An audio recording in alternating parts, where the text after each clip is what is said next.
꿈꾸던 과학자와의 만남, 금요일의 과학터치, 심현진 교수님의 은하의 역사를 추적하는 여행, 지금부터 본 강연을 시작하도록 하겠습니다. 큰 박수로 맞이해 주세요.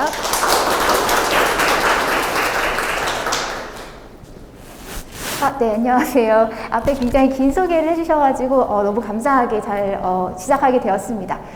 제가 오늘 청중 분들이 사실 이 연구재단 사업에서 일반 시민을 대상으로 한 그런 강연이다라고 말씀을 들었고요. 그리고 초, 중, 고등학생 그리고 이제 어른분들, 성인분들까지 다 온다고 해서 사실 이제 이런 경우에 어떤 정도의 그런 수준으로, 어떤 난이도로, 어떤 배경 지식을 갖고 있다고 설명을 해야 될지 약간 고민을 하긴 했습니다. 그렇긴 한데 그래도 이제 누구나 정말 초등학생이 지금 없지만 초등학생이 듣더라도 약간 이해를 할 수 있을 내용일 거라고 생각을 하고 혹시 이제 어려운 내용이 있었다면 끝부분에 말씀을 해주시면 감사하겠습니다. 제가 제목 슬라이드를 이렇게 만들어 봤는데요. 제목 슬라이드를 보시면 제가 프로젝터는 안 되는데 그냥 진행을 하도록 하겠습니다. 제목 슬라이드를 보시면 저기 은하의 역사를 추적하는 여행이라고 해서 은하라는 글씨가 조금 특이하지 않으신가요? 네, 조금 다른 폰트가 아니라 뭔가 그림을 붙여놓은 것 같은 형태로 되어 있습니다. 근데 저기 은에 들어가는 동그라미 그리고 니은 이런 것들이 전부 하나하나의 은하입니다. 그래서 되게 모양이 특이하네? 저희가 이제 초등학교는 은하가 나오지 않지만 중학교 이후 고등학교 책에 보면 은하들이 나오는데 그때 들어보는 거는 타원 은하, 타원 모양으로 생긴 은하, 나선 은하, 나선이 있는 은하 이런 그런 설명을 듣고 책에서는 봅니다. 근데 동그랗게 생긴 은하도 있고 니은자로 생긴 은하도 있고 저 히읗 부분도 은하 하나 이렇게 은하 두 개가 서로 가까이 붙어서 뭔가 서로 상호작용을 하고 있는 은하이고요. 그 다음에 밑에 동그라미 이응, 히읗에 들어간 이응도 보면은 동그란 거 안에 은하가 두 개가 섞여 있는 구조입니다. 그래서 저런 식의 굉장히 특이한 은하들도 많고 우주상에 존재하는 굉장히 많은 은하들이 우리 은하뿐만이 아니라 그래서 이렇게 많은 특이한 은하들이 우리 은하뿐만이 아니라 많은 다른 은하들이 우주에 있는데요. 그 은하들이 너무나 멀리 있으니까 저게 어느 정도 크긴지 또 저게 어느 정도 오래됐는지 그리고 저 은하가 어떤 과정을 겪었는지 너무 손에 잡히지도 않고 우리가 알 방법이 없을 거다라고 생각을 하는데 최근에 어떤 망원경들의 자료라든지 저희가 컴퓨터 계산 이런 것들로 이제 그 은하의 정체를 밝혀내는 연구들을 많이 하고 있습니다. 그래서 오늘은 그런 얘기를 다루도록 하겠습니다. 저희 앞에 본 강연 하기 전에 이제 예비 강연에서 여러 가지 생성형 AI라든지 인공지능을 사용하는 그런 실용적인 그런 방법들을 소개를 해주셨는데요. 오늘 제가 가져온 슬라이드는 하나도 인공지능으로 만들어진 부분이 없습니다. 그래서 그거는 제가 응용을 했으면 좀 재밌었을 텐데 그런 파트는 없네요. 네, 이 사진은 아마 신문 기사라든지 과학 잡지, 유튜브 이런 데서 많이 보신 분들도 계신 거예요. 요거는 이제 약 2년쯤 전에 2022년 여름에 공개가 된 이미지고요. 지금 아마 현존하는 우주 망원경 중에서 가장 크기가 큰 게 뭐야? 그러면은 제임스 웹 우주 망원경. 사실 웹 우주 망원경이라고 불리는 JWST라는 우주 망원경인데요. 그 우주 망원경이 처음 올라가서 백악관에서 우리 우주 망원경이 정상적으로 잘 작동을 하고 있습니다. 라는 브리핑을 하면서 보여줬던 첫 번째 이미지 중에 하나입니다. 저희가 통상 망원경을 지상에서 건설을 하거나 우주 망원경을 보내거나 이렇게 했을 때 처음 그 망원경이 하늘을 보고 이렇게 뚜껑을 열고 카메라 셔터를 열어서 처음으로 사진을 딱 찍을 때 그 이미지를 first light이라고 하는데요. 최초의 빛 이런 의미입니다. 그래서 그 first light 이미지 중에서 선별을 해서 대중에게 공개했을 때 가장 뭔가 임팩트가 있고 감동적이고 이런 게 뭘까를 보시면서 고른 이미지 중에 하나인데 이 이미지에서는 반짝반짝 빛나는 것들이 되게 많은데 이 반짝반짝 빛나는 것들이 별처럼 보이시겠지만 이게 별들이 아니라 전부 하나하나의 별이 엄청 많이 있는 집단인 은하입니다. 그래서 이것도 은하고 지금 별은 몇 개 없는데요. 별처럼 보이는 것과 은하는 구별이 돼서 여기에 이렇게 반짝반짝 하나, 둘, 셋 이렇게 가로로 퍼져 있는 것 같이 보이는 거, 요런 것들은 별입니다. 그런데 이렇게 점으로 되어 있지 않고 조금 이렇게 면적이 있어 보이는 것들이 은하들이고요. 요거는 이제 은하들이 좀 많이 몰려 있으니까 은하들의 집단인 은하단이라고 하고요. 이렇게 구성된 은하단은 이 자체가 매우 크기 때문에 은하단 뒤쪽에 있는 것들의 빛을 확대할 수 있는 기능이 있습니다. 그래서 여기에 굽어져 있는 이렇게 활 형태처럼 이렇게 약간 초승달 같기도 하고 이렇게 되어 있는 이런 것들은 사실은 이 은하단보다 훨씬 더 멀리 있는 대상들인데 은하단에 의해서 빛이 확대가 되어서 보이는 것들입니다. 그래서 이런 것들을 중력 렌즈라고 하고요. 그래서 이 한 장의 사진에 담겨 있는 수많은 은하들이 우리가 제임스 웹이라는 우주망원경을 사용해서 아주 먼 우주의 초기 이런 것들을 볼 수 있다라는 증거가 되어줬습니다. 그래서 저는 오늘 은하란 무엇인지를 말씀을 드릴 거고요. 사실 이미 조금 얘기를 했지만 그 은하를 들여다보면은 은하를 구성하는 대상들이 무엇인지 구성 요소를 말씀을 드릴 거고 은하가 만들어져서 그 다음에 시간을 보내고 나이를 먹어가고 이런 걸 진화라고 하거든요. 그래서 그 진화 과정을 간단하게 설명을 드릴 겁니다. 그리고 우리가 은하를 보려면은 은하를 사진으로 찍을 수도 있지만 이 사진 한 장 찍는 거 말고 여러 다른 빛의 파장을 써서 데이터를 얻을 수가 있습니다. 그래서 그걸 스펙트럼을 얻는다고 하는데요. 스펙트럼 소개를 하고 이렇게 관측해서 본 자료와 우리가 알고 있는 물리학적, 천문학적 이론들을 결합을 했을 때 은하의 역사를 구성하는 그런 과정에 대해서 말씀을 드리도록 하겠습니다. 은하가 무엇인지 설명하기 위해서 우리 은하를 얘기하고 우리 은하랑 비슷한 애들이 우주에 굉장히 많다 이렇게 얘기하면 될 것 같아요. 그래서 요거는 우리 은하를 보여주는 사진입니다.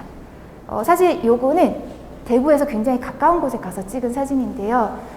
뭐 요새 유명한 스팟이긴 한데 가창 가다 보면 최정산이라고 산이 있습니다.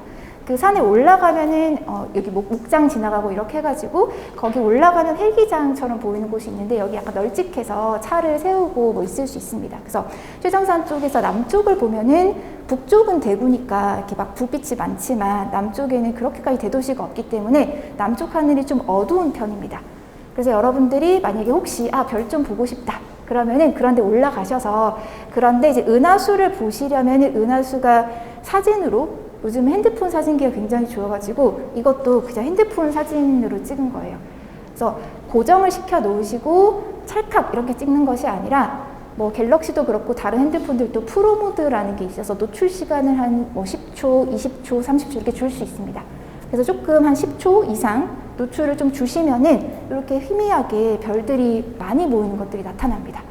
그래서 좀 어릴 때 시골에 사셨다거나 아니면 뭐 캠핑 가서 은하수 본 적이 있는데 눈으로 본 적 있었던 것 같아 이런 분들도 계실 텐데요. 요즘은 도심지에서는 그걸 보기 힘드니까 가까운 곳에 가서 노출을 조금 주시면 별이 다른 데는 약간 듬성듬성 있는데 별이 모여 있는 것 같은 그런 부분들을 확인하실 수가 있습니다. 이것이 바로 은하수라고 불리는 천체인데 은하수가 보인다는 것은 우리가 별들로 이루어진 약간 납작한 원반 안에 들어있다라는 소리입니다. 요거는 최정산이고요. 이거는 외국입니다. 하와이이고요. 하와이 이제 마우나키아라고 해가지고 빅아일랜드 있는 산에는 전 세계에서 가장 크기가 큰 대표적인 천문대들이 상당히 많이 놓여 있는 곳인데요.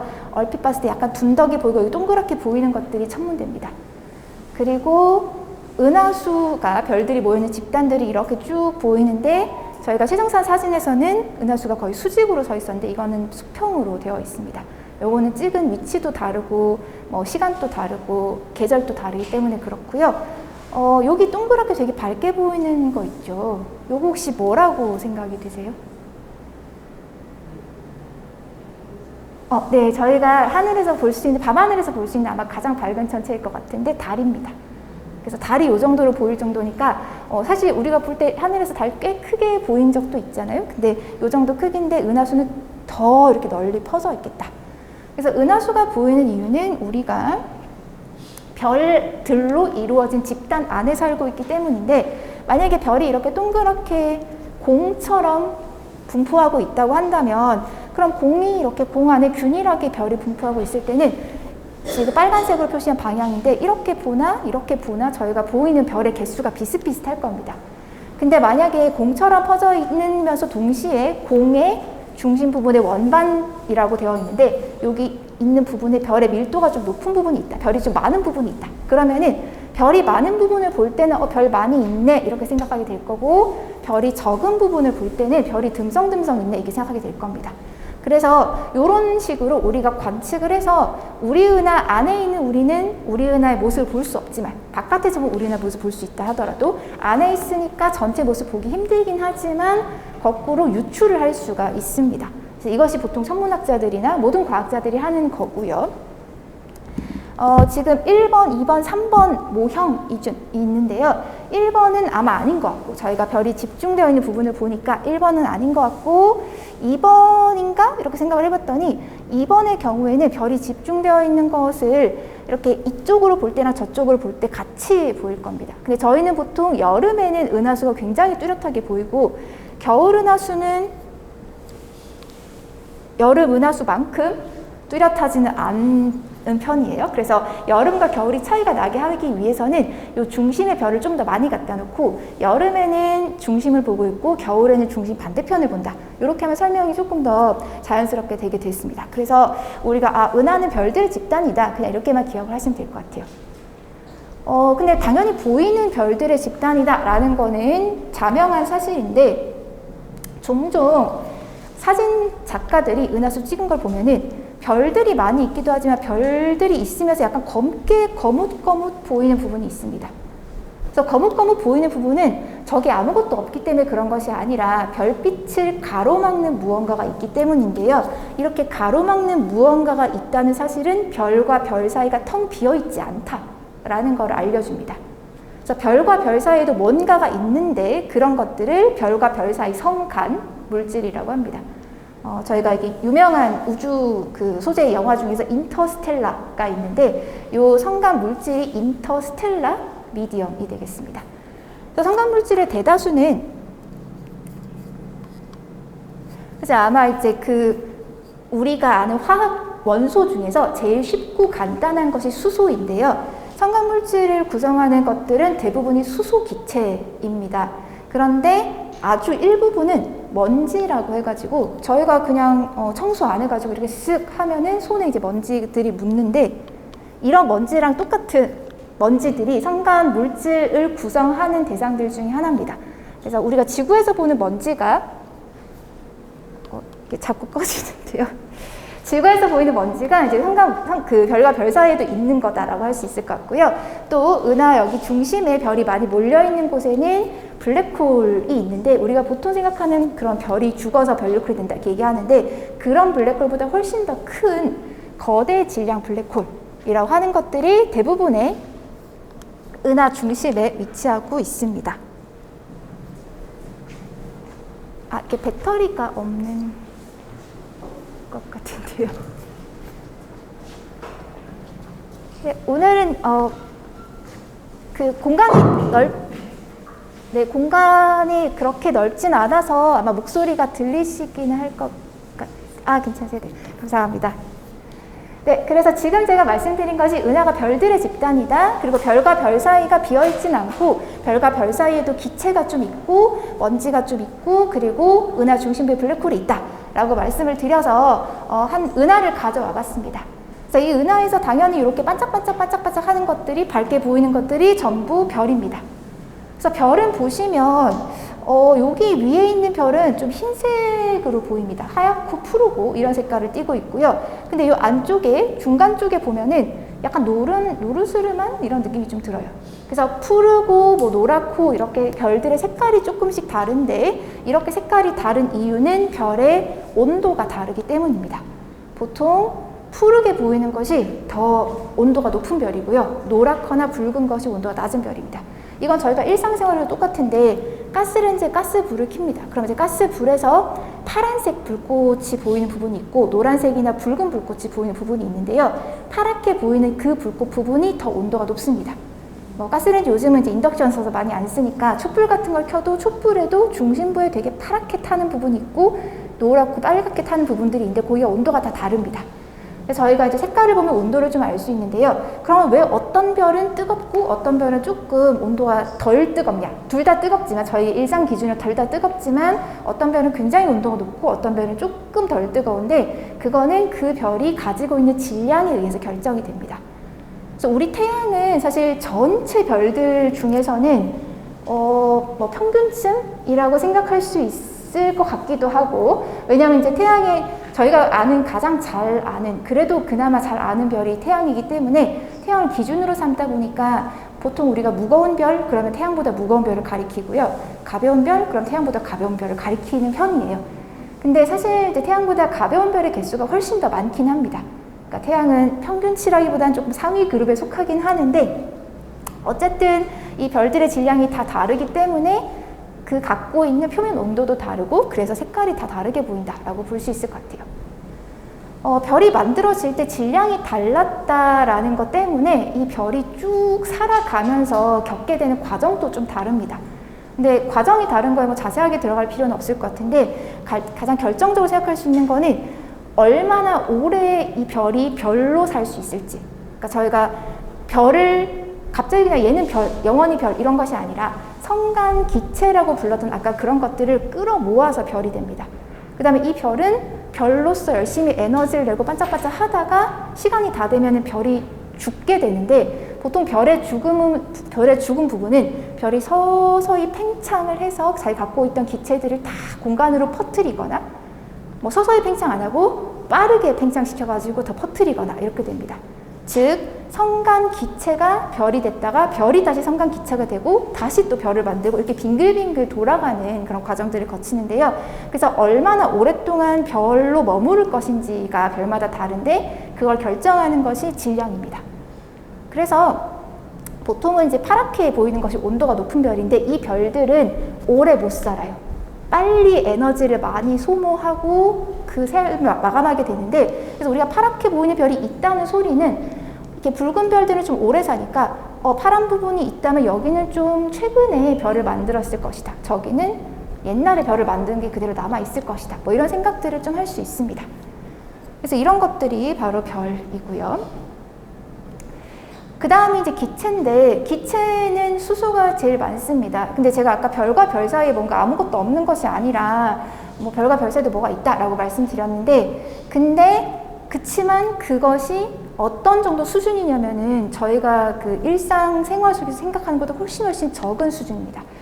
저희 보통 지금은 공기 입자가 이렇게 있는데 공기 입자 눈에 안 보이니까 굉장히 좀 이게 뭐가 덩치가 있어 보이지는 않잖아요. 근데 산을 올라간다든지 하면은 공기 입자가 더 적어서 저희가 호흡을 하기 힘들어진다든지 뭐 한 3,000m 이상의 산에 올라가면 고산 증세를 느낀다든지 뭐 이렇게 할 거예요. 근데 이런 공기 입자들은 그래도 여기 드문드문 할 텐데 저희가 지금 이 강의실 안에서 그 상상을 하실 수 있는데 키보드 있죠? 키보드 키캡을 한 개 여기 다 뒀습니다. 그만큼 정도의 밀도보다 한 10분의 1 정도? 그게 은하 안에 있는 기체의 그런 밀도 정도다라고 볼 수 있겠습니다. 그래서 개수로 따지면 그거밖에 안 되고 굉장히 좀 우리가 지구상에 있는 대기보다 훨씬 그런 밀도가 낮은 환경이긴 한데 그래도 기체가 은하 안에 전체, 은하가 구조가 워낙 크니까 다 합치면 꽤 된다고 생각할 수가 있어요. 그래서 이 기체들은 대부분이 수소이고요. 수소가 한 4분의 3, 75% 정도 되고 나머지 25%의 24점 몇 %를 헬륨이 차지하고 있고 그리고 나서 저희가 아는 뭐 산소, 질소, 뭐 마그네슘, 철, 뭐 니켈 이런 것들을 다 모아도 전체의 2%가 되지 않습니다. 일반적으로. 나머지는 굉장히 작은 그런 대상이고요. 그래서 종종 농담을 하는데 화학자는 주기율표를 보면 굉장히 많은 원소들이 있습니다. 근데 천문학자는 주기율표에 딱 3개밖에 없대요. 수소 있고 헬륨 있고 나머지. 이렇게 돼서 제가 항상 이제 학생들한테 우리는 얼마나 공부하기가 좋냐라고 얘기를 하는데요. 그래서 나머지는 보통 금속이라고 하는데 금속은 굉장히 적은 비중을 차지하고 있다. 그리고 기체들이 여기저기 다 있긴 한데 여기저기 있을 때마다 그 기체의 온도라든지 밀도가 다릅니다. 밀도는 조금 어려우니까 좀 차치하고 나서 온도가 다르다는 거는 어디는 굉장히 차가운 환경이고요. 어디는 굉장히 뜨겁습니다. 저희가 쉽게 상상할 수 있는 거는 별 바로 옆에 그때는 이제 별이 빛을 내니까 별 바로 옆에 있는 기체들은 온도가 뜨거운 상태일 거예요. 근데 별에서 한참 멀리 있는 이런 기체들은 온도가 매우 낮은데 그 낮은 게 어느 정도냐면 저희가 보통 그 일상생활 속에서는 섭씨를 많이 쓰니까 섭씨로 따지면은 영하 한 230도 이 정도, 영하 200도 이하 정도로 굉장히 온도가 낮습니다. 뭐 높은 쪽으로 따지면 진짜 높은 쪽은 한 10,000도, 100,000도, 1,000,000도까지도 가고요. 그래서 엄청 범위가 넓어서 이 성간기체 연구할 때는 그런 다른 상태 그 높은 그런 온도와 밀도가 다르다 보니까 이 기체들이 존재하는 그런 형태가 다릅니다. 우리 보통 그 중학교 정도의 그 책에서 원자가 있는데 원자가 두 개 이상 이렇게 합쳐지면 분자가 되고 또 원자에서 전자를 떼어내면 이온이 된다고 하거든요. 그래서 온도가 높으면은 이온으로 존재하기도 하고요. 온도가 낮으면 분자로 존재하기도 합니다. 또 뭐 어중간하면 원자로 존재할 수도 있고 그렇죠. 그래서 기체는 기체가 모여서 별을 만들고 또 별이 죽으면 다시 기체가 되기 때문에 저희가 은하에서 별이 어떻게 만들어지지? 요거를 이해하려면은 기체가 어떻게 별 되고 또 별이 어떻게 기체 되고 이런 과정들도 이해를 해야 되고 단순히 뭐 원리를 아는 것뿐만이 아니라 얼마나 효율적으로 이런 일이 일어나는지 그다음에 이게 언제 일어나는 건지 어떤 자극이 주어졌을 때 이게 가속화되는지 아니면 약화되는지 이런 것들을 자세히 알아볼 필요들이 있습니다. 그리고 기체보다는 질량으로는 굉장히 적지만 굉장히 존재감은 뚜렷한 먼지인데요. 먼지는 제가 아까 말씀드린 대로 이 성간 먼지는 우리가 그 지구상에서 이렇게 쓱 하는 먼지하고 그러니까 성분은 거의 비슷합니다. 저희도 사실 먼지가 여러 군데서 나타날 수 있겠지만 지구에 있는 그런 모래라든지 돌, 가루 이런 거하고 먼지 성분이 크게 다르지가 않습니다. 주로 다 규산염 광물이라고 되어 있어서 규소와 산소가 결합한 그런 성분으로 되어 있는데요. 성간 먼지들도 주로 거의 그런 성분으로 되어 있습니다. 그런데 얘네들의 지구 먼지랑 차이점은 지구의 먼지보다 훨씬 작습니다. 저희 보통 여러분이 일기예보 같은 거 보시면 오늘의 미세먼지 농도 뭐 이런 것들이 나오고요. 미세먼지 농도 보통 2가지 정도로 데이터를 제공하는데 하나는 PM10, PM2.5 이런 겁니다. 그래서 PM10은 조금 미세먼지 중에서는 조금 큰 먼지고 2.5는 그 중에서 더 작은 완전 초미세먼지 이렇게 부르는데요. 성간먼지는 초미세먼지의 절반 이하의 크기입니다. 정말 훨씬 더 작다라고 생각하시면 될 것 같고요. 그래서 그렇게 작고 듬성 있지만 저희가 이런 거 볼 때는 이게 시커멓게 보이는 부분, 이게 시커멓게 막 자국이 이렇게 무늬처럼 보이는데 이게 전부 성간 먼지 때문에 이렇게 보이는 겁니다. 그래서 너무 작고 드물지만 관측할 때는 존재감이 딱 이렇게 나타나는데 그래서 이 관측할 때 존재감이 있을 뿐만이 아니라 아까 별이 기체에서 만들어지고 기체에서 만들어진 별이 나중에 죽으면 다시 기체되고 이렇게 했는데요. 이 과정이 먼지가 없으면 거의 일어날 수가 없습니다. 왜냐하면 기체들이 모여야 별이 되는데 저희가 뭘 모으려면은 이렇게 막 그런 눈 같은 거 뭉칠 때도 그냥 눈끼리 뭉칠 수도 있지만 중간에 흙이나 이런 거 뭉치면 훨씬 단단해지잖아요. 그런 것처럼 성간 먼지는 고체이기 때문에 이게 있으면 기체들이 뭉쳐서 별 만들어지기가 되게 좋은 환경이 됩니다. 그래서 기체를 냉각시켜서 우리가 보통 별을 만들 초반에 냉각이 필요하다고 하는데요. 그런 냉각을 시키고 또 가열을 시키고 이런 역할을 먼지가 많이 해서 별이 만들어지는 과정에 좀 톡톡히 제 몫을 하고 있다고 볼 수 있습니다. 그리고 아마 중심부에 블랙홀이 있는데 블랙홀에 대해서는 굉장히 덜 알려져 있죠. 사실 많은 것이 알려지긴 했는데 그럼에도 불구하고 우리는 이 중앙에 은하 중심에 왜 블랙홀이 있는지를 잘 모릅니다. 블랙홀이 있는 건 확인이 됐고 그 블랙홀이 있어서 시간이 지나면서 이 블랙홀이 커진다든지 뭐 이런 것들은 많이 알려져 있지만 애초에 왜 거기에 처음 시작에 블랙홀이 있었는지 이런 거는 잘 모르고 있어요. 그래서 근데 이 중심부에 있는 블랙홀이 전체 은하에 비해서는 엄청 그 크기가 작습니다. 저희가 만약에 이게 은하다 그러면은 블랙홀은 저 중앙에서 거의 손톱에 있는 때보다 작은 크기 이 정도예요. 그런데 희한하게도 그런 작은 블랙홀의 성질하고 전체 은하의 성질이 좀 관계가 있다. 그래서 엄청 크기가 다양한 은하들 중에서 작은 은하의 경우는 되게 작은 블랙홀이 있는 것 같고 큰 은하는 큰 블랙홀이 있는 것 같다. 그러니까 여기 작다 크다는 크기를 말하는 게 아니라 질량을 측정할 수 있어서 질량이 가볍고 질량이 큰 거를 말하는 건데요. 그래서 이상하다. 엄청 크고 작은 건데 왜 서로 연관이 있지? 이런 것들이 저희가 연구하는 굉장히 수수께끼 문제 중에 하나입니다. 그래서 요 4가지 요소들을 얘기를 했는데 이 4가지 요소들을 각각 설명할 수도 있어야 되고 요것들을 하나하나 그런 물리 원리 같은 것들을 이용을 해서 이제 은하를 만드는 그런 과정이 필요합니다. 그래서 이거는 이제 뭐 하느님이나 아니면 그 창조자가 은하를 만드는 건 아니지만 오늘날 천문학자들이 이론을 해서 어떤 수치 시뮬레이션이란 작업을 하는 사람들이 있는데 그 사람들은 컴퓨터 안에서 은하들을 만들 수 있습니다. 내가 여기에 별 넣어놓고 기체 넣고 별은 기체를 지금 만나게 해라. 온도를 줄게. 뭐 이런 식으로 조건들을 줘가지고 은하들을 만들 수 있는데요. 그런 거 하는 사람들이 이제 은하를 어떻게 만들까? 그래서 저희가 보통 그런 식의 그 모델을 만드는 기법을 레시피라고 하는데요. 레시피는 검색해보면 요리를 할 때 요리 레시피잖아요. 그래서 은하를 어떻게 만들지? 그래서 뭐 첫 번째 저 요리할 때 뭐 채소를 썬다, 뭐 씻는다, 뭐 끓인다 이런 거 하는 것처럼 그런 과정들을 사람들이 추론을 했는데 일단 이렇게 정한 거예요. 자, 이제 여기서는 굉장히 좀 낯선 단어들이 좀 나옵니다. 기본이 처음에 이제 여기서부터 왼쪽부터 1번, 2번, 3번 단계라고 보시면 되는데 1단계.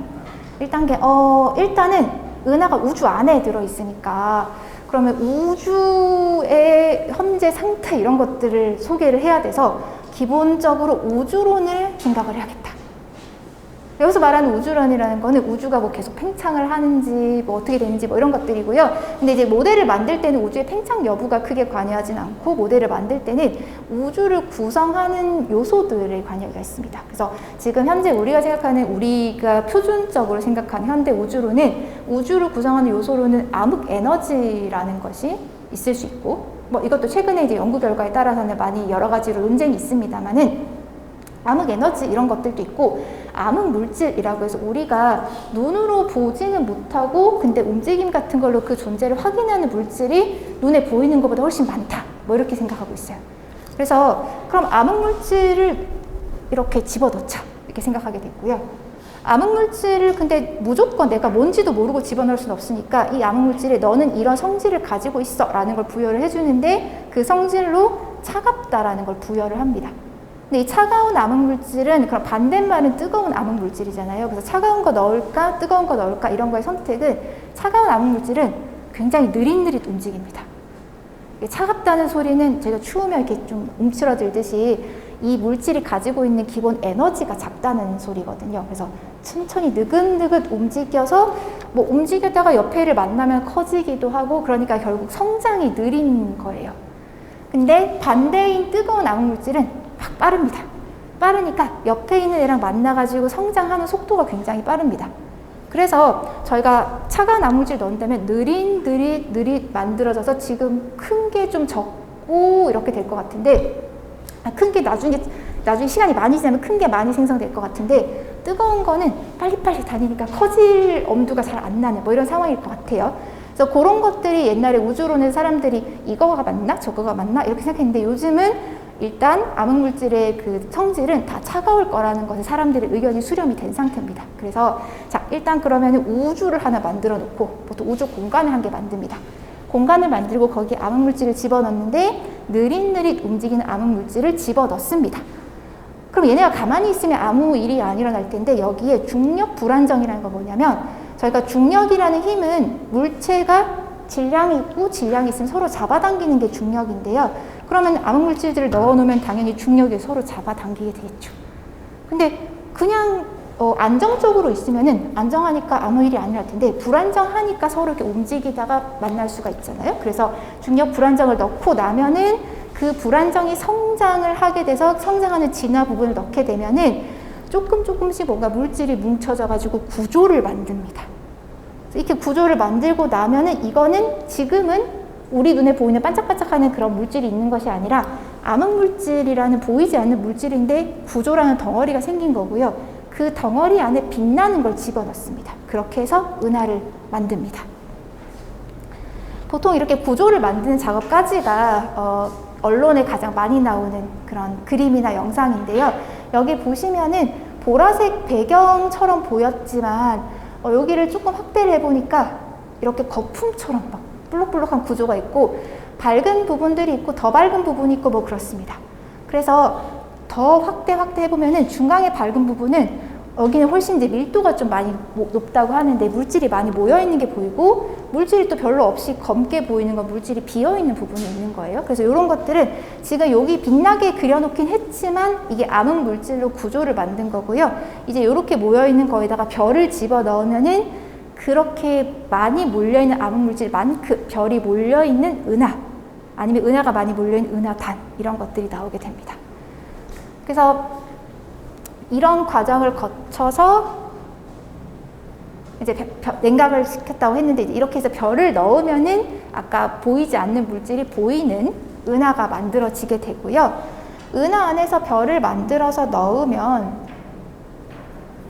별 말고 또 넣을 것이 많습니다. 별도 넣고, 활동성 은하핵이라는 건 중심부의 블랙홀이 활동을 굉장히 많이 하는 상태인데요. 그래서 블랙홀을 넣어주기 위해서 블랙홀이 넣는 부분들을 들어가게 만들어 놓고요. 그 다음에 기타 등등 피드백 과정이라고 통칭을 했는데요. 피드백은 저희 보통 뭐 피드백 준다, 그럼 내가 과제를 했는데 이런 건 잘했고 이런 건 못했어, 이런 거잖아요. 즉 반응이 오는 건데요. 그래서 별을 넣고 나면은 별이 아까 기체에서 만들어졌으니까 막 생겨난 별은 굉장히 젊어서 아직까지 활동을 많이 합니다. 그래서 밖으로 막 물질을 내뿜기도 하고요. 또 별이 생길 때 혼자 생기는 게 아니라 여러 개가 생기기 때문에 그럼 밖으로 물질을 내뿜는 그런 파워가 굉장히 셉니다. 그럼 내뿜었던 물질이 밖으로 돌아가기도 하고, 또 별이 죽을 때도 기체가 밖으로 돌아갔으니까 어찌 보면 서로 그런 주고받는 것들이 있다는 거죠. 그래서 그런 것들을 통칭해서 피드백이라고 하는데요.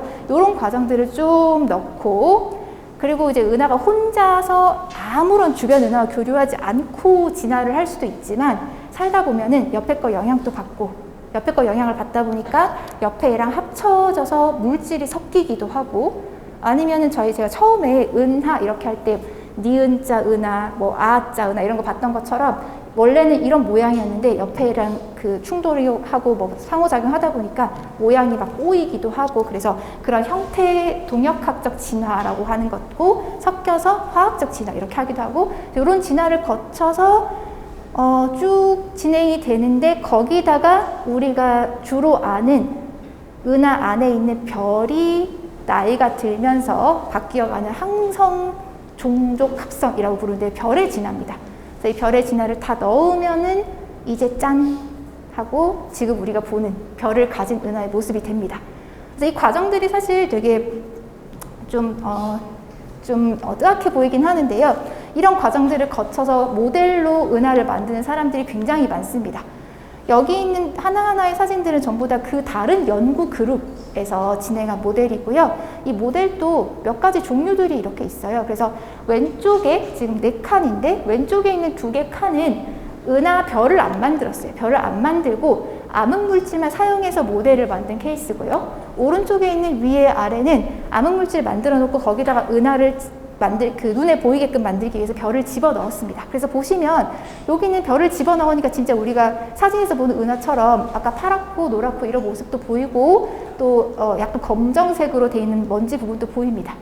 근데 왼쪽은 그런 먼지 이런 거 안 보이고, 또 나선 팔 이런 거 하나도 안 보이고 그냥 덩어리처럼 보여 있습니다. 그래서 사실 여기는 빛이 나게끔 표시는 했지만 사실 별을 안 넣은 거고, 오른쪽은 별을 넣었다라고 볼 수 있을 것 같고요. 또 기법에 따라서 내가 컴퓨터로 계산을 하는데 계산 자원을 얼마나 많이 쓸 수 있냐에 따라 가지고 자원을 많이 쓰진 못하니까 효율적으로 조그마한 영역을 쭉 해서 보자 이렇게 할 수도 있고, 전체를 다 계산하자 이렇게 할 수도 있습니다. 그래서 그런 기법이 이제 위아래 해가지고 위에 거는 작은 걸 자세히 보기 위한 거, 아래 거는 크게 해서 많은 은하들을 봐서 비교를 하게끔 만든 것들입니다. 그래서 보시면 위에 거는 세세한 작은 은하들이 보이고, 밑에는 큼직큼직하게 이렇게 은하들이 만든 구조들, 보통 은하단이라고 하기도 하고, 은하들이 연결된 이런 것들을 필라멘트라고 부르기도 하고, 또 아까 저희 그림 봤을 때 약간 비눗방울의 거품 막처럼 막 부분에 이렇게 밀도가 높은 부분이 좀 있기도 했는데, 뭐 그런 것들이 보여지는 거죠. 그래서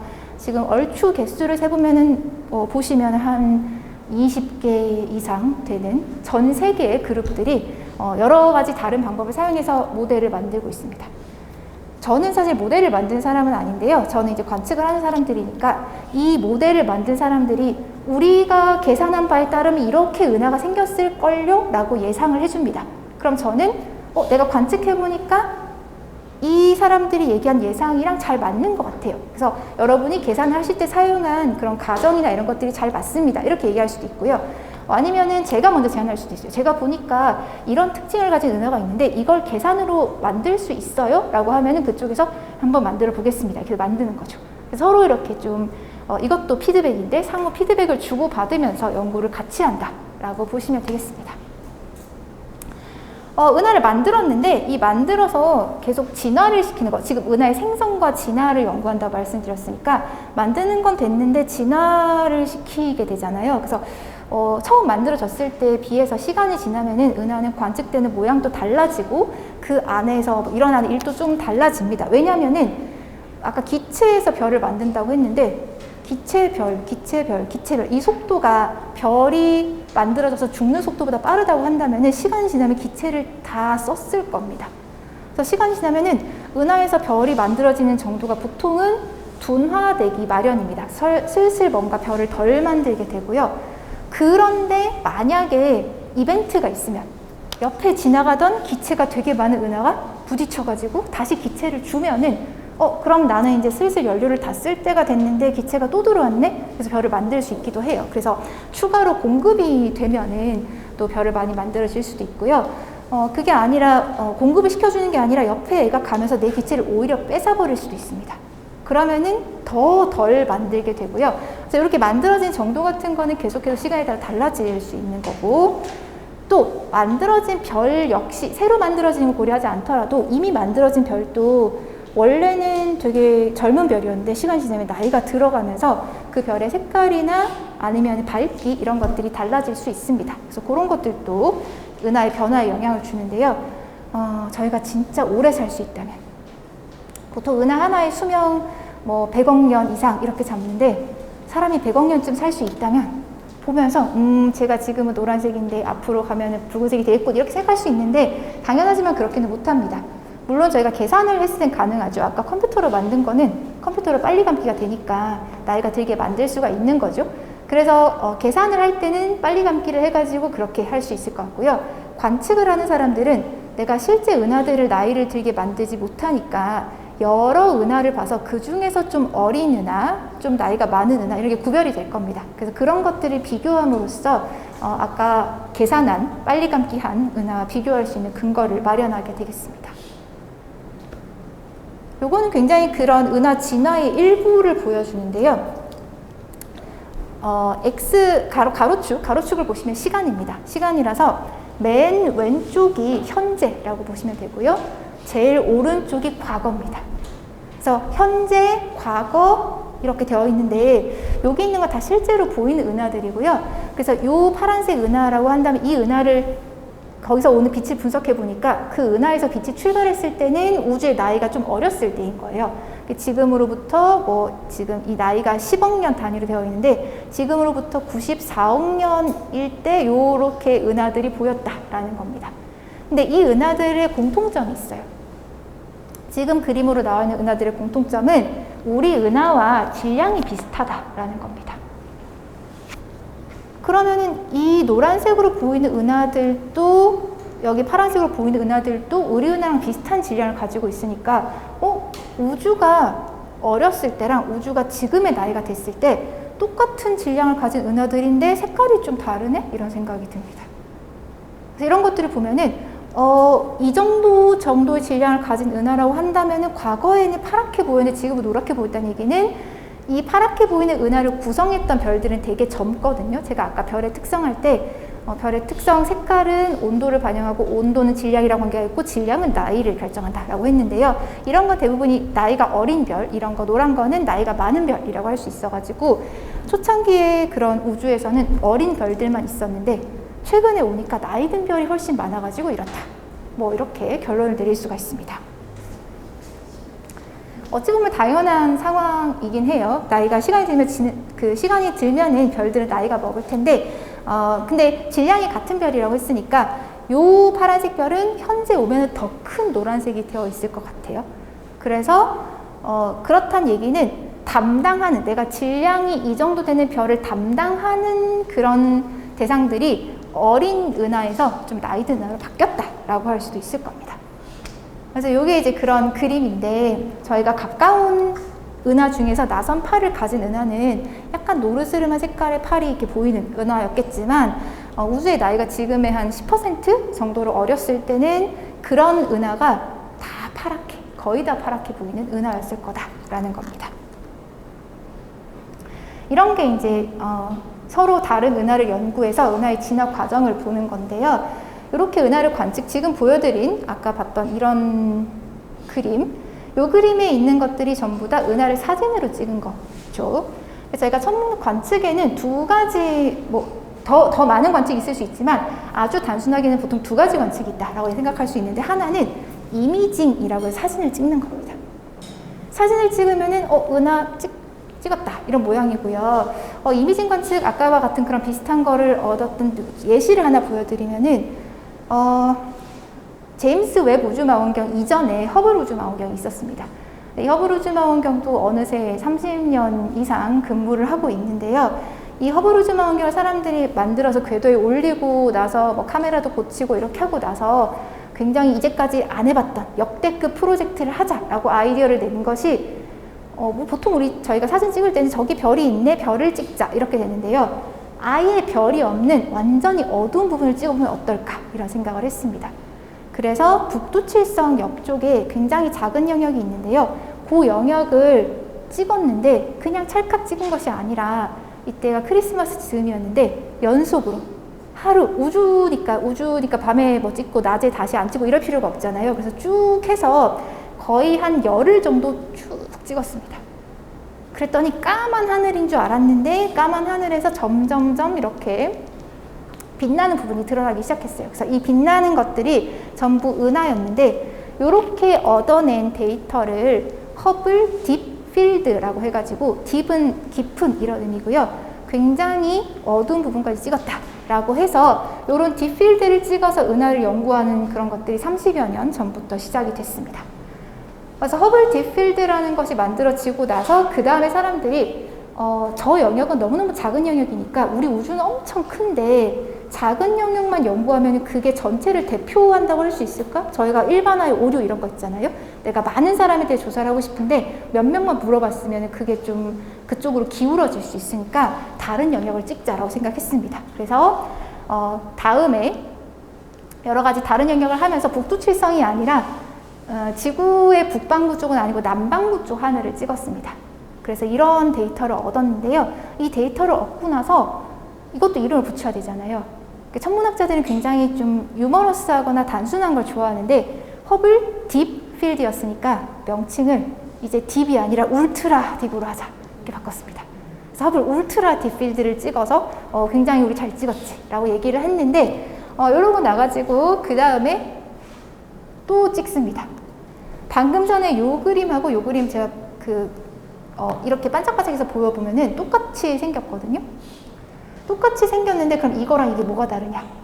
요거는 저희 눈으로 볼 수 있는 가시광선 영역으로 찍은 거고요. 요거는 우리 눈으로 보지 못하는 적외선 쪽으로 찍은 겁니다. 지금 제임스 웹은 적외선 관측을 주로 하고 있는데 적외선과 가시광선 이렇게 두 개 다른 걸 해봤는데 이렇게 다른 거 해보니까 어떤 걸 알 수 있냐면은 가시광에서 밝은 것이 적외선에서 무조건 밝다고 말할 수가 없다는 겁니다. 어떤 거는 가시광에서 더 밝기도 하고 어떤 거는 적외선에서 밝기도 한데 이런 식으로 은하가 내는 빛의 세기가 파장에 따라 달라질 수도 있네? 이런 것들을 얘가 잘 보여준다고 할 수 있습니다. 이 울트라 딥 필드에 대해서는 그 뒤에도 관측이 이루어졌는데요. 이런 식으로 또 관측이 이루어졌습니다. 그래서 이거는 이때 카메라를 업그레이드 하면서 더 좋은 카메라로 바꿔서 찍은 건데 아까 울트라 딥 필드였으니까 이제 익스트림 딥 필드로 바꿨습니다. 똑같은 영역인데 딥에서 울트라에서 익스트림으로 자꾸 올라가는 그런 과정들이 있어서 요거는 계속해서 사람들이 기기를 발전시켜 가면서 이렇게 색깔들, 그 데이터의 질이 좋아지는 거를 보여주는 겁니다. 그래서 저희가 지금 가시광선과 적외선 데이터를 다 얻었다라고 했는데요. 이렇게 다 얻으면은 좋은 점은 여기서 보이는 것도 색깔이 다 다릅니다. 저희가 보통 색깔이라는 정보가 사실 많은 정보를 줄 수가 있어서 우리가 사람 눈도 사실 사람 눈이 민감한 파장대가 빨강, 초록, 파랑 이런 것들로 민감한 파장대가 있는데 얘네들을 다 합치면 빛의 삼원색이라고 해가지고 흰색 이렇게 보입니다. 그래서 사람 눈에 민감한 요것들을 보면은 어떤 별이 있는데 그 별이 만약에 내는 에너지의 분포가 파장에 따라서 다 똑같은 에너지를 내는 게 아니라 파장에 따라 좀 다른 에너지를 내는 거예요. 그럼 우리 사람 눈에 보이기에는 빨간색을 감지하는 그 파트를 빨갛게 표시했고 파란색을 감지하는 파트를 파랗게 표시했는데 지금 보시면은 빨간색에 더 많은 부분이 들어가 있는 걸 볼 수 있습니다. 이렇게 되면은 저희가 빨간색을 더 많이 보게 되고 초록색이나 파란색을 덜 보게 돼서 그러면 주로 이 대상은 이 별이나 이런 은하들은 빨갛게 보입니다. 반대로 이런 분포가 아니라 다른 분포를 가질 수도 있는데 이런 식의 분포를 가집니다. 이런 식으로 분포를 가지는 그런 천체가 별이나 은하가 있다고 한다면은 그 별이나 은하에서 내는 파란색을 고스란히 보게 되고요. 빨간색을 조금 덜 보거든요. 그래서 이거는 파란색으로 보입니다. 만약에 이렇게 분포를 보이거나 이렇게 분포를 보이지 않고 중간 정도의 분포를 보면은 빨간색도 다 보이고 녹색도 다 보이고 파란색도 다 보이니까 합쳐서 흰색 이런 쪽으로 보이게 되겠습니다. 그래서 색깔을 보면은 알 수 있는 것은 이 모양, 은하나 별이 어떤 파장에 따른 에너지를 내고 있는지 이런 것들을 알 수가 있는데요. 요거를 파장에 따라 빛을 쪼개보는 것을 분광이라고 하고요. 요걸 분광 관측을 할 수 있습니다. 그래서 분광 관측을 하게 된다는 게 스펙트럼을 얻는다는 거고 또 은하가 있다. 그럼 이제 이 은하에다가 분광기를 설치를 하면은 이렇게 빛을 쪼개는 프리즘 같은 역할을 하게 되고 저희가 스펙트럼이 빛에 따라 쪼개지고 얻어지게 되고요. 요거를 세기를 쭉 분석해내면은 여기는 튀어나와 있는 이런 선들도 보이고 이 선들이 주로 어떤 원소에 의해서 나오는 선인데 이 천체를 구성하는 원소 같은 것도 알 수 있고 원소의 선이 좀 더 센 환경이나 조건을 가질 때가 있는데 그런 것도 파악할 수 있습니다. 그래서 사실 오늘 제가 어린 학생들이 많은 요걸 좀 보려고 가져왔는데요. 이게 뭐냐면 이제 회절 격자라고 해가지고 빛을 쪼개는 장치입니다. 그래서 아마 핸드폰들이 다 있으실 거라 가지고 핸드폰 렌즈에다 얘를 붙이고 카메라 어플을 켜가지고 이렇게 저런 불빛 같은 거 찍어 보시면 이렇게 스펙트럼이 나오는 걸 보실 수 있을 거예요. 그래서 요거는 그냥 끝나고 제가 돌리면은 필요하신 분이 가져가셔서 한번 찍어 보시면은 재밌는 그 스펙트럼 사진들을 많이 보실 수 있을 겁니다.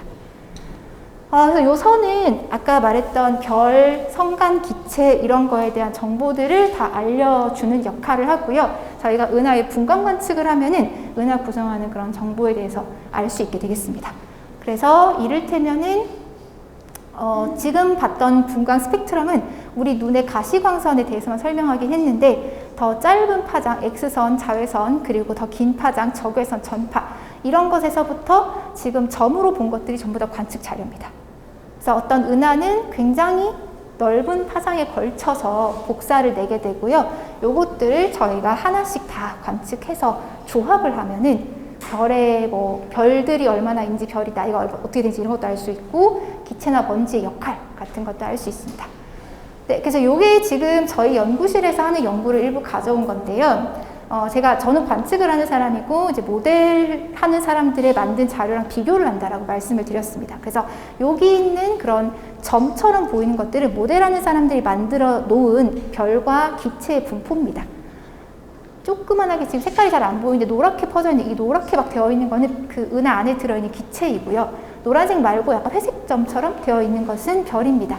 그리고 안에 노란색인데 그 노란색 안에 빨갛게 보이는 이런 것들은 이것도 기체인데 기체의 그 양이 안에 그렇게 주황색처럼 보이는 거는 밀도가 더 높아서 기체가 많이 몰려있는 부분이고 노란색은 조금 더 퍼져 있는 영역이다라고 할 수 있습니다. 그럼 이거는 컴퓨터 계산 결과이기 때문에 제가 마음대로 이거를 이렇게 돌려볼 수도 있고 이렇게 볼 수도 있고 저렇게 볼 수도 있어서 내가 관측을 하는 방향을 설정을 합니다. 제가 이렇게 화살표를 해놨는데 이렇게 볼 수도 있고 저쪽에서 이렇게 볼 수도 있고 뭐 이렇게 볼 수도 있게끔 그 방향을 설정을 하고요. 그럼 내가 이렇게 보면은 요 방향을 주로 시선 방향이라고 하는데 시선에 들어오는 별, 기체 이런 것들을 볼 수 있어서 그 별에서 나오는 복사, 기체에서 나오는 복사는 이제 그 아까 봤던 스펙트럼인데요. 스펙트럼들을 다 더해서 어떻게 보일 것인지를 계산을 합니다. 계산을 하고 나서 그 다음에 내가 이렇게 통과해서 보는 것이 아니라 얘를 한쪽 면에, 우리가 사진을 찍으면은 한쪽 면에 보게 되기 때문에 이 복사를 다 더한 것들을 한 면에다가 투영을 시킨다고 하는데, 투영을 하면은 가짜 이미지, 그러니까 실제가 아니라 관측하면 이렇게 보이겠지라는 모의 이미지가 만들어집니다. 그래서 모의 사진을 이렇게 만들어 봤는데요. 사진을 갖고 있지만 이 사진이 하나의 파장으로 찍는 것이 아니라 내가 파장 정보를 다 가지고 있기 때문에 여기 0.35 마이크로, 요걸 이제 파장이라고 하는데요. 빛의 그 종류입니다. 그래서 0.35 마이크로는 굉장히 푸른색 쪽인데, 푸른색 쪽에선 이 은하가 이렇게 보일 것이다 계산할 수 있고요. 조금 더 긴 파장에서는 이렇게 보일 것이다. 모양이 좀 달라졌죠. 그리고 좀 더 긴 파장에서는 이렇게 보일 것이고, 이렇게 보일 것이고, 이렇게 파장에 따라서 어떻게 보일 것인지를 계산을 할 수 있습니다. 지금 봤던 달라지는 거는 파장에 따라서 어떻게 달라질지 스펙트럼으로 뽑을 수가 있는데, 이렇게 전체 그 스펙트럼에서 예를 들면 먼지가 기여하는 부분은 이런 부분일 것이다. 별이 기여하는 건 이런 부분일 것이다. 별과 먼지와 뭐 기체를 합치면 이런 정도일 것이다 라는 거를 계산할 수 있습니다. 이렇게 계산하고 나서 이제 이걸 관측 자료와 비교를 하면, 그러면은 컴퓨터가 계산해 준 결과하고 관측 자료하고 잘 맞다고 한다면은 관측 자료로부터 컴퓨터 계산에 들어갔던 그런 입력 변수들, 나이라든지 뭐 금속 함량이라든지 이런 것들을 알 수 있는 거죠.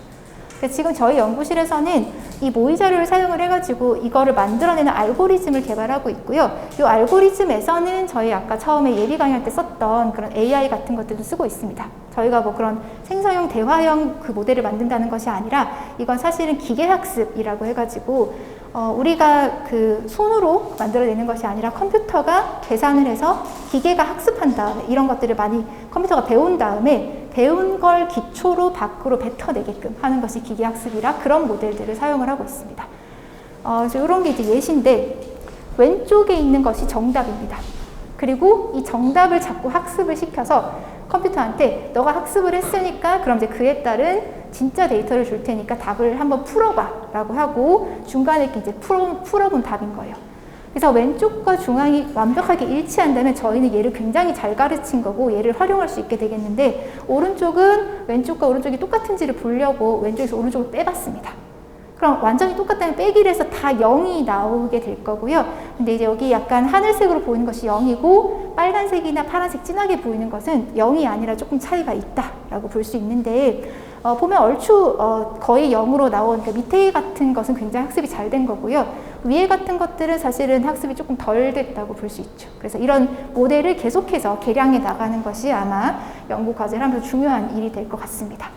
여기서도 이제 앞에 거는 앞에 거는 이제 금속 함량이라고 해서 은하에 수소와 헬륨보다 무거운 원소가 어떻게 얼마나 있는지를 학습을 시킨 거고, 이건 나이를 학습시킨 건데 아까보다는 좀 성능이 좀 아직은 떨어지는 상태예요. 그래서 아마 저희 박사과정 학생이 열심히 개량을 하게 될 것 같습니다. 이런 알고리즘을 개발하면은 실제 이미지에 적용할 수 있는데요. 요거는 관측이 된 은하입니다. 약간 비스듬하게 보이는 나선이 있는 은하인데요. 이 은하의 관측 자료를 가지고 한번 나이를 추정을 해봤습니다. 그래서 이게 정답인지는 모릅니다. 근데 저희가 앞에서 만든 모델이 굉장히 정확한 성능을 가지고 있다는 게 증명이 된다면 이것도 정답에 가깝다라고 생각할 수 있을 것 같고, 저희는 이 은하에서 중심부는 좀 나이가 많은 별들이 있고 바깥 부분은 나이가 좀 어린 별들이 분포하는구나. 그래서 이 은하는 중앙에서 먼저 만들어지고 밖으로 갈수록 점점 더 커진, 나중에 성장한 그런 은하구나라는 것을 추론할 수 있습니다. 이런 그 연구를 하기 위해서 천문학자들이 망원경을 더 많이 만들고 잘 이용하려고 하는데, 멀리 있는 은하를 보기 위해서는 보통 멀리 있는 은하가 더 희미하기 때문에 큰 망원경이 필요합니다. 커서 빛을 많이 모을 수 있는 망원경이 필요하고요. 또 지금 제가 봤던 스펙트럼 이런 것들을 보려면은 파장을 하나만 볼 수 있는 것이 아니라 다 볼 수 있어야 되기 때문에 여러 파장을 촘촘하게 볼 수 있는 망원경이 필요하고요. 오늘 제가 말씀드린 부분은 없지만 보통 이제 소행성을 찾는다든지 아니면은 초신성과 같이 없다가 새로 생기는 별을 찾는다든지 그런 식의 빠르게 변화하는, 우리가 천문학에서는 시간이 되게 느리게 갈 것 같지만 사실 오늘 또 뭐 초신성이 터질 수가 있습니다. 그래서 그런 식으로 빠르게 변화를 확인할 수 있는 망원경도 사람들이 지금 가장 많이 관심을 가지는 파트 중에 하나입니다. 그래서 이렇게 좋은 성능을 가진 망원경을 많이 찾으려고 하고 이런 최첨단 망원경들의 한국 연구진들도 활발하게 참여하고 있습니다. 가장 따끈따끈하게 아직 한 달도 되지 않았는데요. 3월 12일에 나사와 협력해서 스피어 X라는 그런 우주 망원경, 이렇게 모양이 이제 되게 조그만합니다. 사실 요 정도 사이즈는 아니고 그 큰 망원경에 비하면 굉장히 작은 우주 망원경이긴 하지만 이런 스피어 X 우주 망원경이라는 게 발사가 됐었습니다. 원래는 2월 말에 발사를 하려고 했는데 공군기지에서 날씨가 안 좋다든지 여러 가지 사정으로 조금씩 밀리면서 결국 한 열흘 정도까지 시간을 끌어서 발사가 됐고, 지금 얼마 전에 요것도 따끈따끈하게 바로 며칠 전에 제가 아까 처음 이미지를 망원경이 딱 찍었을 때 퍼스트 라이트이라고 했는데요. 얼마 전에 한 이틀인가 전에 퍼스트 라이트 이미지가 공개가 됐습니다. 그래서 지금 알록달록하게 색칠을 해놨는데, 이거는 왜 그러냐면 스피어 X라는 망원경 자체가 제가 아까 촘촘하게 스펙트럼을 다양한 파장에서 보는 것이 중요하다라고 말씀을 드렸는데, 스피어 X의 가장 큰 강점 중에 하나가 이렇게 촘촘하게 다 찍을 수 있기 때문입니다. 그래서 이 알록달록한 색깔은 스피어 X가 볼 수 있는 파장대를 보여주려고, 여기 빨갛게 보이는 파장대는 긴 파장대고 파랗게 보이는 파장대는 짧은 파장대입니다. 그래서 그런 것들을 쭉 한번 보여주는 거고요. 여기에 이제 국내 연구진이 이 망원경이 우주에 가기 전에 여기를 냉각하는 그런 실험 도구가 있는데, 그런 실험 장치를 천문 연구원이 직접 개발을 해가지고 미국에 보내고 이제 미국이랑 협력을 통해 가지고 발사를 하고 이렇게 했었습니다. 그래서 앞으로 더 좋은 연구 결과가 기대가 되고요. 우주 망원경을 보여드렸으니까 이제 또 지상 망원경을 하나 보여드릴 예정인데, 이거는 칠레에 있는 망원경이고요. 이것도 아직 가동을 시작하지 않았지만 이제 곧 정말 곧 가동하려고 준비 중이고, 아마 올 여름부터는 관측을 해서 데이터를 얻을 걸로 생각이 됩니다. 그래서 베라 루빈 천문대라고 해서, 베라 루빈은 천문학자, 여성 천문학자의 이름을 붙이게 됐는데요. 이 안에 들어있는 큰 망원경이 크기도 클 뿐만 아니라 한 번에 볼 수 있는 넓이도 굉장히 넓습니다. 그래서 보름달의 몇 배 이상 되는 면적을 슉슉슉슉 이렇게 찍는데, 이 망원경의 특징은 찍고 또 찍고 이렇게 며칠마다 한 번씩 계속 하늘을 찍습니다. 그러니까 어마어마한 데이터가 쏟아질 예정이고요. 이렇게 많이 찍었기 때문에 그걸 다 합치면은 굉장히 어두운 이미지를 볼 수도 있고, 또 이렇게 자주 찍었기 때문에 제가 아까 말씀드렸던, 오늘은 말씀 안 드렸다고 했는데 가장 마지막에 있었던 빨리 변화하는 천체 현상, 이런 것들을 찾아내기가 굉장히 수월합니다. 그래서 여기도 한국이 정식 파트너로 참여를 하고 있고, 아마 국내 연구자들이 여기에 많이 활동을 할 것 같습니다.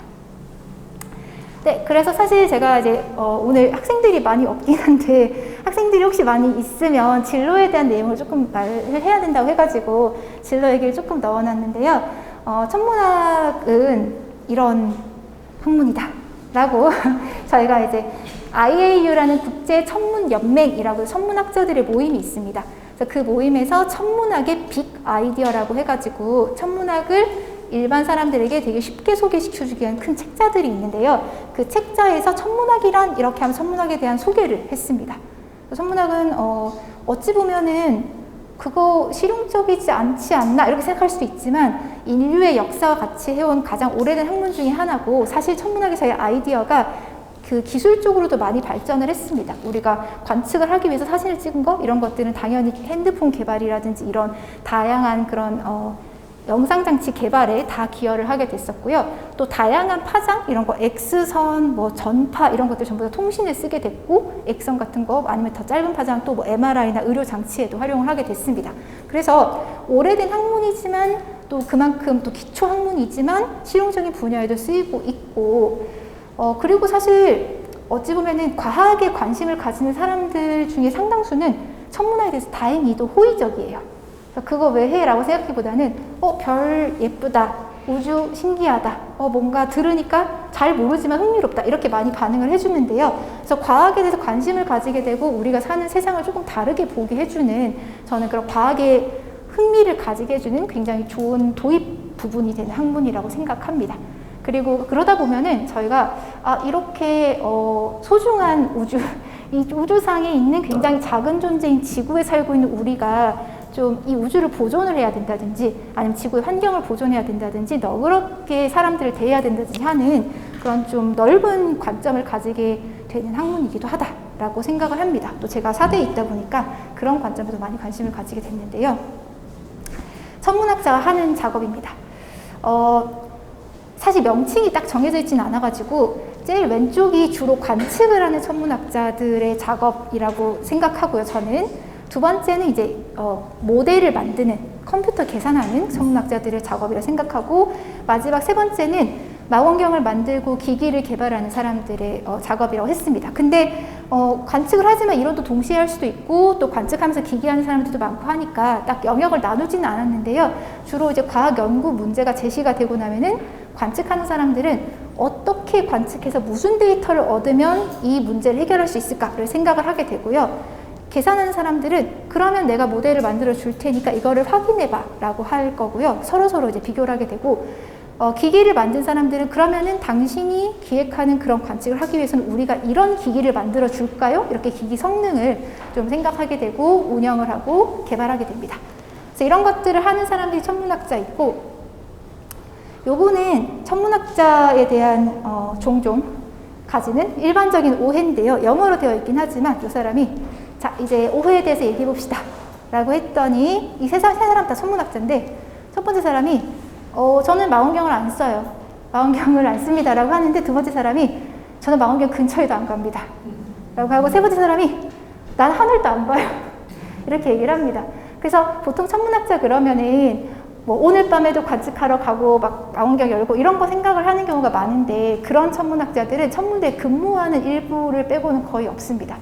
그래서 일과 시가 당연히 제가 그 컴퓨터로 얻은 관측 자료를 보고 프로그램 짜고 분석하지만 일과를 보면은 이건 제 주변 몇몇 그 대학 교수, 연구원 이런 분들의 이제 일과인데 뭐 시간으로 한 건 아니고 하루를 어떻게 쪼개서 쓰냐 이건데 교수들은 당연히 강의도 하고 뭐 어디 가서 발표도 하고 회의도 하고 뭐 학생들도 지도하고 근데 여기 파란색으로 글쓰기 왜냐면 제가 연구하면 논문 써야 되니까 논문 쓰는 파트가 또 있습니다. 또 연구원에 계시는 분들은 강의 같은 건 안 하지만 또 회의에서 이제 발표도 하고 중간에 프로그램 짜고 뭐 이런 거 하시고 또 논문 써야 되니까 글 씁니다. 논문도 써야 되고 연구 과제해서 연구비도 받아야 되니까 제안서도 써야 되고 이분은 주로 이제 기기 같은 거 많이 하시는 분인데 개발하고 설계하고 회의하고 그랬습니다. 그래서 다 다른 거 하지만 회의랑 글쓰기는 다 들어갑니다. 저희가 굉장히 과학자들이 실험만 하는 사람들이라 생각을 하는 경우가 쉽지만 과학자들은 굉장히 글을 많이 써야 되는 사람들이고 또 회의를 해가지고 서로 이렇게 의사소통이 잘 되는 사람들이라 돼서 특히나 현대로 갈수록 저희가 뭐 나사랑 협업을 한다 이런 거 전부 다 회의를 통해서 이루어지는 거니까 과학자들의 그런 커뮤니케이션 능력이 굉장히 강조가 되고 있다라는 걸 보여줬습니다. 그래서 천문학자로 살면서 다른 직업을 가졌어도 좋았겠지만 내가 천문학자라서 굉장히 좋다, 뿌듯하다, 행복하다 이렇게 하는 순간들은 특히 저는 관측을 하기 때문에 더 그런데요. 관측을 하면 굉장히 많은 양의 데이터에서 내가 생각했다, 나 이런 거 찾고 싶어 이런 대상이 있을까라고 생각했는데 찾는 경우가 있습니다. 그래서 그런 발견의 기쁨이 굉장히 좋고요. 못할 수도 있지만 그런 것들 찾는 굉장히 기쁨이 있고 또 근데 그거는 내가 이거 찾고 싶어서 찾은 것도 있지만 우연히 이거 뭔가 특이한데? 그래서 보니까 그게 괜찮은 굉장히 흥미로운 천체인 경우가 있습니다. 그래서 예상치 못했던 즐거움에 놀라움이 있는 것이 천문학자가 누릴 수 있는 어떤 기쁨이 아닌가 이렇게 생각이 되고요. 그리고 과학자들은 다 그렇겠지만 내가 생각했던 가설이 들어맞았다 이런 걸 확인하는 게 굉장히 짜릿합니다. 또 이렇게 생각했을 때 이런 문제를 이렇게 해결할 수 있지 않을까 했는데 거기에 딱 답변이 되는 경우 그런 것들이 굉장히 좋고요. 아까 회의를 굉장히 많이 하고 커뮤니케이션 중요하다라고 했는데 이거 자체를 좋아하는 사람들도 있습니다. 천문학자들 MBTI를 보면은 MBTI가 그렇게까지 외향이 많지는 않은 것 같은데 근데 내향적인 사람들도 토론을 시키면 굉장히 많이 얘기를 합니다. 그래서 서로 이렇게 의견을 교환하면서 내가 몰랐던 거를 좀 알게 되고 상대방에게 아이디어를 줄 수 있는 그런 즐거움이 좋고 이런 것들이 사실 이제 저는 또 대학에 있으니까 더 그런데 저도 성장하고 학생들도 성장하고 또 기술의 측면에서는 그 국가나 그 연구 집단의 기술도 성장하는 걸 보는 재미가 있습니다. 이를테면 저희가 아까 스페엑스라는 걸 소개시켜 드렸는데 거기에 참여하게 된 거는 천문연구원 사람들이 원래 개발했었던 되게 조그만한 망원경, 여기 한 20cm도 안 되는 진짜 요만한 망원경이었습니다. 근데 그걸 개발했기 때문에 나사에서 그러면 우리랑 같이 할래라고 해서 더 큰 거를 만들게 됐거든요. 그래서 그런 식의 단계적으로 성장하는 것들을 보는 것이 굉장히 좀 행복하고 뿌듯한 그런 일이라고 할 수 있습니다. 네, 그래서 오늘 약간 두서없이 얘기를 드리긴 했는데요. 제가 은하의 역사를 추적한 여행이라고 해서 은하가 뭔지를 소개를 해드렸었고요. 관측과 이론이 서로 협력을 해가지고 은하의 역사를 구성할 수 있다라는 말씀을 드렸고, 마지막으로 천문학자들이 이런 작업을 굉장히 행복하게 하고 있다라는 말씀을 드렸습니다. 네, 오늘 제 발표는 여기까지 하겠습니다. 들어주셔서 감사합니다.